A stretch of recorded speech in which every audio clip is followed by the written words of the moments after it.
திரைக்குறள் நேயர்களுக்கு வணக்கம். இன்று நமது சிறப்பு விருந்தினர் டாக்டர் காந்தராஜ் அவர்களை சந்திக்கிறோம். வணக்கம் சார்.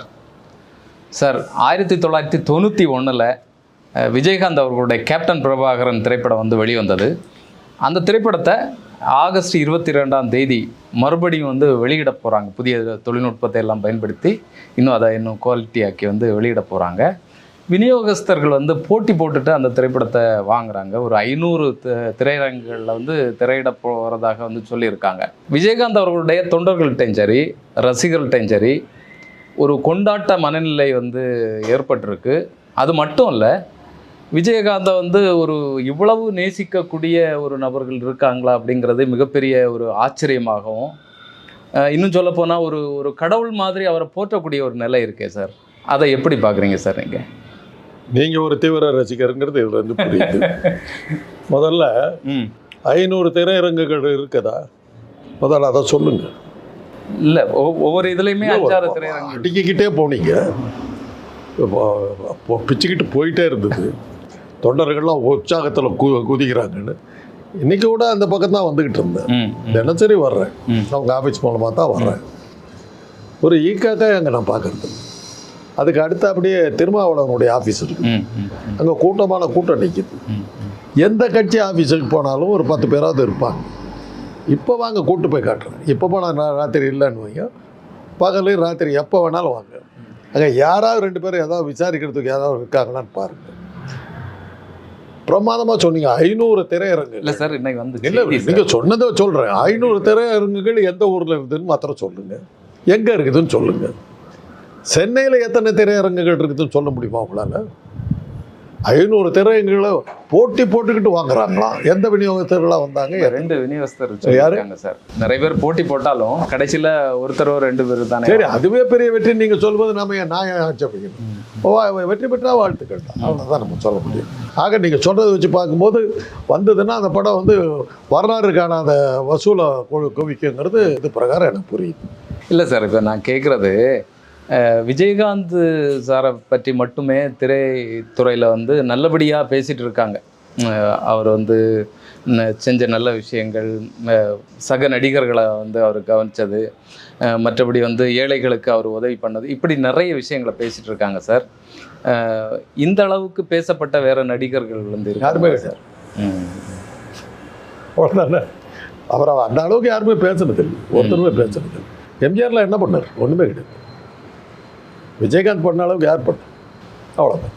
அவரும் நிறைய பண்ணார், இல்லைன்னு சொல்லுது, பண்ணார். அதனால தான் அவருக்கு ஒரு அளவுக்கு அவருக்கு தேர்தலில் வெற்றிகள் கிடைச்சது. ஒரு தடவை எம்எல்ஏவாக இருந்தார், ஒரு தடவை எதிர்கட்சி தலைவராக இருந்தார். அதோட அவருடைய அரசியல் முடிஞ்சிருச்சு. அதுக்கப்புறம் அவரே தோற்றார். மக்கள் நல கூட்டணின்னு வச்சார். அவர் கூட அத்தனை பேரும் சேர்ந்தாங்க. இப்போ நீங்கள் எல்லாம் சொன்ன மாதிரி அப்படியே போட்டி போட்டுக்கிட்டு போய் சேர்ந்தாங்க. நீங்கள் ஏற்றி விட்டதான், ஒரு சீட்டு கூட ஜெயிக்கல. அதானே உண்மை, அதானே. ஆனால் அவர் மாதிரியான வெற்றி, திடீர் வெற்றி மற்றவங்களுக்கு அமையல இல்லை சார். அந்த திடீர் வெற்றி தான் நீங்கள் அதை சொல்லி தானே நீங்கள் அவரை தூக்கி விட்டீங்க. அந்த திடீர் வெற்றி தானே திடீர் தோல்விக்கும் காரணமாச்சு. தூக்கிட்டு போனீங்க மேலே, விழுந்தார். அங்கேருந்து தபால்னு விழுந்தார். எவ்வளோ தூக்குனீங்களோ அவ்வளோ தூரத்துக்கு விழுந்தார்.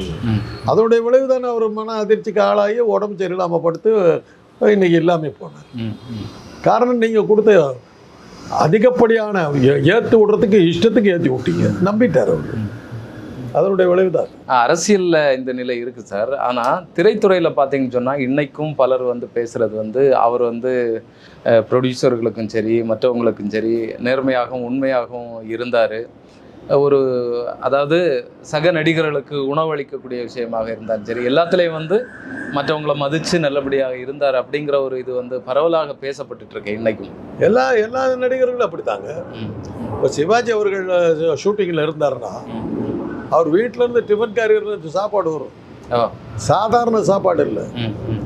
பூலோகத்தில் இருக்கிற அத்தனை பிராணிகளையும் குழம்பாவும் வறுவலாகவும் போட்டு சேரும். சரி சரி சரி சரி.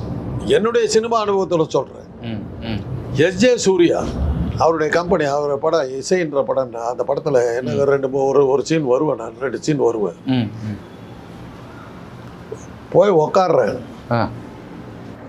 லைட் பாயில் இருந்து ஸ்டார் வரையிலும் அன்றைக்கி முக்கிய ஸ்டார் ஹீரோவாக எஸ்.ஜே. சூர்யாவை நடித்தார். அன்றைக்கி ஒரு புதுமுக ஒரு நடிகை நடித்தார். எல்லாம் ஒன்றா உட்காந்து சாப்பிட்டோம். ஓ சரி. அத்தனை பேரும் ஒன்றா உட்காந்து சாப்பிட்டோம். எஜ்ஜே சூர்யாவுக்கு தனி ரூமு கேரவான் அதெல்லாம் இல்லை. அவர் எங்களோட உட்காந்து சாப்பிட்டார்.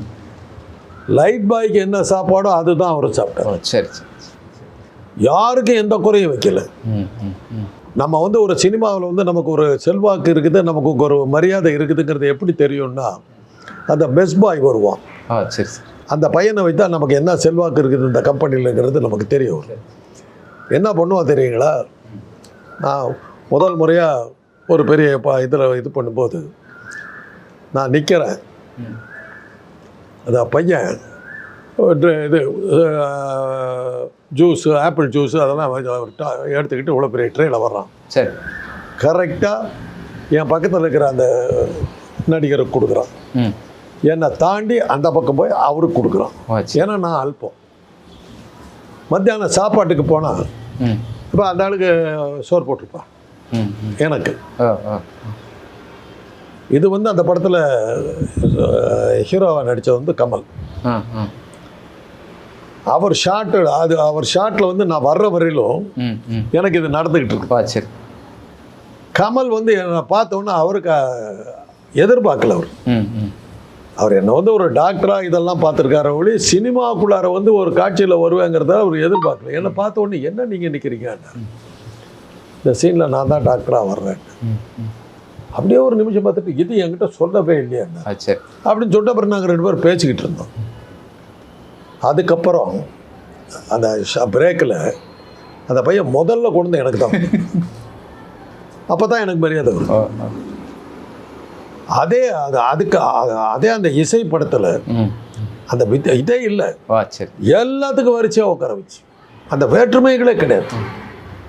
அதனால எஜ்ஜே சூர்யா வந்து எத்தனை பேர் கொண்டாடிட்டீங்க.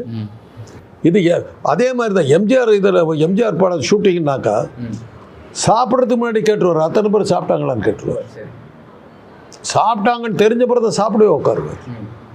அவருக்கு அவர் அண்டா குண்டாவில் வந்து சேரும் சாப்பாடு. இதெல்லாம் நிறைய பேர் பண்ணியிருக்காங்க, அவங்க விளம்பரப்படுத்திக்கல. ஆனால் நிறைய நீங்கள் சொல்கிற மாதிரி நிறைய பாகுபாடு இருக்கு சார். இப்போ நீங்கள் ஒரு அறியப்பட்ட நபர், உங்களுக்கே இந்த மாதிரியான பாகுபாடு காட்டுறாங்கன்னா கெஞ்சி கேட்டேன். சாதாரண ஒரு காஃபிக்கு அந்த மொதல் படத்தில் கமல் வந்து பேசுறதுக்கு முன்னாடி ஒரு டம்ளர் காஃபி கொடுப்பான். அப்படியே பார்த்துட்டு இருந்தேன். அப்போ தான் என் நாங்கள் கூட்டிகிட்டு போய் விட்ட ஆளுக்கிட்ட காஃபி கூட கொடுக்க மாட்டாங்க, நான் போய்டுவேன்டான். அப்புறம் தான் எனக்கு காஃபி வந்து. சரி சரி. அதே எந்திரன் படம் இங்கே தான் பக்கத்தில் ஷூட்டிங், சங்கர் டைரக்ஷன். எனக்கு பெரிய வேலை இல்லை, ஒரு டெக்னிக்கல் கேமரா பின்னாடி தான் என்னுடைய ஒர்க். சரி. அது ஏன்னா அது ஒரு ஏடா கூடமாக ஒரு இந்த அப்படி ஒரு வைரஸ் இருக்குது என்னமோ சொல்லி ஏடா கூடமாக எடுத்து படம். அதில் மருத்துவத்துக்கு அப்பாற்பட்ட பல விஷயங்கள் இருந்தது.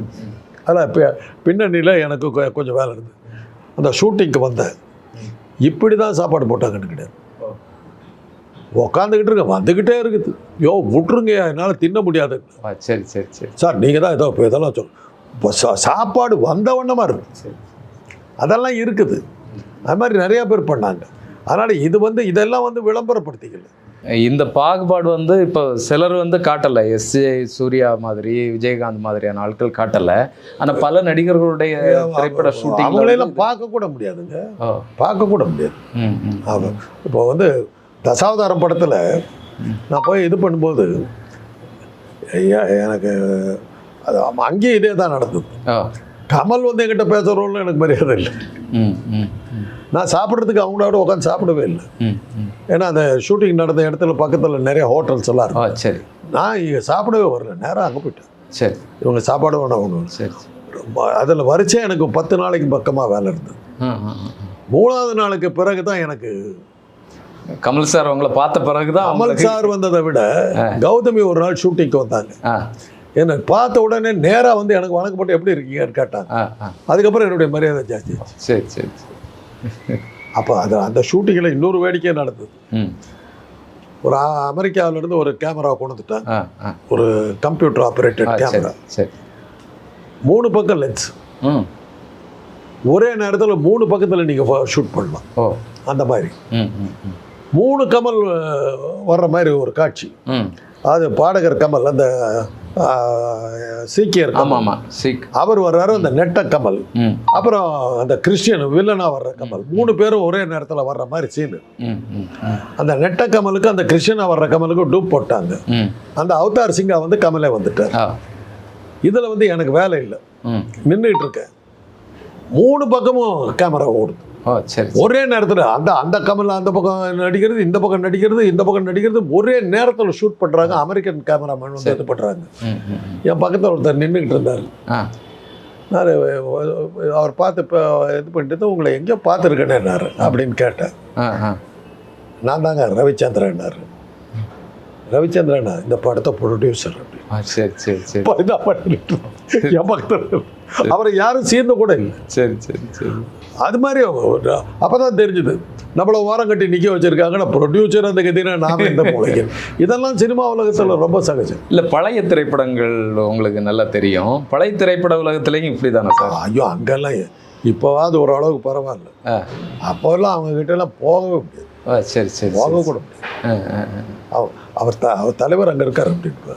ஆ அந்த ஷூட்டிங் டைமில் வந்து பல பேர் அலோவ் பண்ண மாட்டார். ஆ ஆ சம்மந்தப்பட்டவர்களை தவிர வேறு யாரும் அங்கே இருக்கக்கூடாது, எல்லாத்தையும் வெடி அமைச்சிடும். ஆ சரி சரி சரி. அதெல்லாம் இருக்கும். ஆ அந்த அளவு பாகுபாடு முன்னாலே இருக்கப்பா. அதெல்லாம் அப்போவே இருந்தது. பெரிய நடிகர்களும் தனியாக டேபிள் போட்டு, அப்போல்லாம் கேரவான் கிடையாது, டேபிள் போட்டு அவங்களுக்கெல்லாம் சாப்பாடு போடுவாங்க, நம்மளெல்லாம் கீழே உட்கார வச்சுக்கோங்க. அதெல்லாம் பாரம்பரியமாக தொடர்ந்து வருது அப்படிதான். அது சினிமா உலகமே அப்படித்தான். சரி சரி. நீங்கள் உங்கள் மார்க்கெட்டு நல்லா இருந்ததுன்னா உங்களுக்கு எல்லா மரியாதையும் இருக்கும். மார்க்கெட்டு ஒரு உதாரணத்துக்கு சொல்லணுன்னா, எம்ஜிஆருக்குன்னு ஒரு பல ஸ்டுடியோக்களில் தனி மேக்கப் ரூம் உண்டு. அவருக்குன்னு ஒரு தனி மேக்கப் ரூம், அதை அவர் தான் பயன்படுத்துவார். அவர் அரசியல் கட்சி ஆரம்பித்து எதிர்கட்சியாக போயிட்ட உடனே அவருக்கு செல்வாக்கு போயிடுச்சுன்னு அந்த மேக்கப் ரூமெல்லாம் மூடிட்டாங்க. அவர் ஷூட்டிங்கு போனாக்க எல்லாத்தோட உட்கார வச்சு மேக்கப் எல்லாம் போட்டார். சரி சரி சரி. அவருக்கு அந்த கதைன்னா நாமெல்லாம் என்ன. அந்த வகையில் பார்க்கும்போது விஜயகாந்த் வந்து எல்லாத்தையும் சமமாக, எப்படி எச்.ஜே. சூர்யா சொல்கிறோன்னா அது மாதிரி விஜயகாந்த் வந்து எல்லாத்துக்கும் ஈக்குவலாக போட்டுக்கிட்டு இருந்தாருன்னு சொல்லுவார். அதை வந்து மனோரமா வந்து ஒரு கூட்டத்திலே சொன்னார். அப்படியா? ரஜினிகாந்தை எதிர்த்து அந்தம்மா ஒரு இது போட்டுச்சு. ஆமாம்.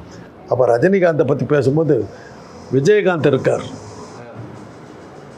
பட உலகத்தில் எந்த பாகுபாடு இல்லாமல் படிக்கிறதுக்கு காசு கொடுத்தாரு. அது மாதிரி எம்ஜிஆருக்கு ஈக்குவலாக அவர் காசெல்லாம் கொடுத்துருக்காரு, படிக்கிறதுக்கு பணமெல்லாம் கொடுத்துருக்காரு. அதனால தான் அவர் வந்து எம்எல்ஏவா நிற்க வந்து, அதனால தான் மக்கள் ஆதரவு அவருக்கு வந்தது. அதனால் அதை கூட்டணி வைக்கிறதுல சில தவறுகளை பண்ணார், அதில் தான் அவர் காலியானார். இல்லை, அவர் அரசியலுக்கு வாரதுக்கு முன்னாலே நிறைய மக்கள் நல பணிகளில், அதனால தான் அவருக்கு அந்த ஆதரவு இருந்தது. அவர் தனியாக நின்று இருந்தால் கூட ஜெயிச்சிருப்பார். இந்த மக்கள் நல கூட்டணி அவர் வந்து காலி பண்ணிடுச்சு. அது அரசியல் தான் சொல்கிறாங்க. 1+1 2 இருக்கணுங்கிற அவசியமே கிடையாது. 1+1 வந்து 1ஆவே இருக்கலாம், சைபராகவும் போகலாம். அதுதான் மக்கள் நல கூட்டணி. அத்தனை கட்சி ஒன்றா சேர்ந்தது, அதுவே தவறான இதாக மக்கள் மத்தியிலையும் போயிடுச்சு. அவர் தோல்வி அடைஞ்சதுக்கு காரணம் அந்த கூட்டணி தான். அந்த கூட்டணியில் அவர் சேர்ந்தது, ஜெயலலிதாவை எடுத்து வர்றாருன்னு நினச்சாங்க. ஜெயலலிதா கூட போய் அந்த அவருடைய மனைவி கூட்டணி சேர்ந்தாங்க, காலியாச்சு. இந்த விஜயகாந்தை பற்றி பேசும்போது, இப்போ நம்ம சேனல்களில் கூட விஜயகாந்தை பற்றி பேசும்போது தப்பாக நம்ம ஒன்றும் சொல்கிறது இல்லை. ஆமாம், இன்னைக்கு அவர் மக்கள் மத்தியில் இருக்காராங்கிறது கேள்வி, அவ்வளோதான் கேள்வி. அவ்வளோதான். கேப்டன் பிரபாகர் நல்ல படமாக இருந்ததுன்னு ஓடும். ஆமாம் ஆமாம். சரி சார், ரொம்ப நன்றி உங்களுடைய பேட்டிக்காக. நன்றி.